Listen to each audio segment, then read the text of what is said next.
நேயர்களே வணக்கம். நான் உங்கள் ஆனந்தி ஜோதிடர். இன்னும் 5 நாட்கள் உலகம் கடுமையான பொருளாதார பாதிப்பு நிலை வரலாம்.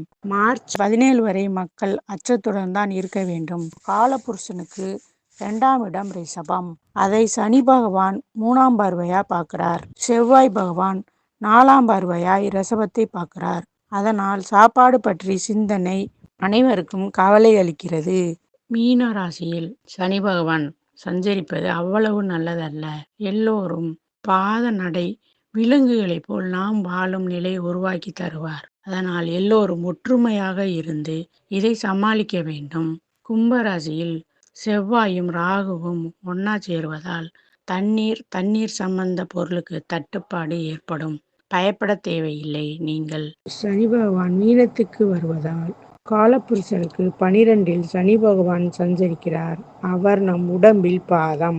அதனால் அனைத்து மக்களும் விலங்குகளைப் போல் பாதம் பூமியில் பட வேண்டும் என்பது இயற்கை விதி.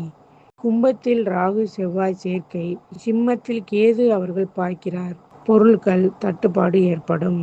கவலை வேண்டாம். பங்குனி 3க்கு பிறகு கொஞ்சம் கொஞ்சமாக சரியாகும்.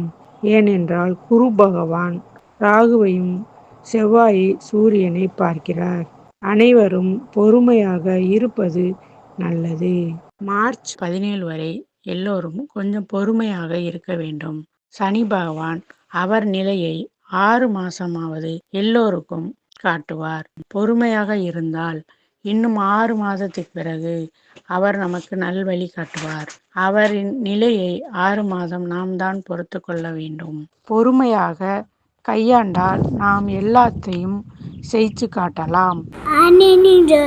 சப்ஸ்கிரைப் பண்ணுங்க, லைக் பண்ணுங்க.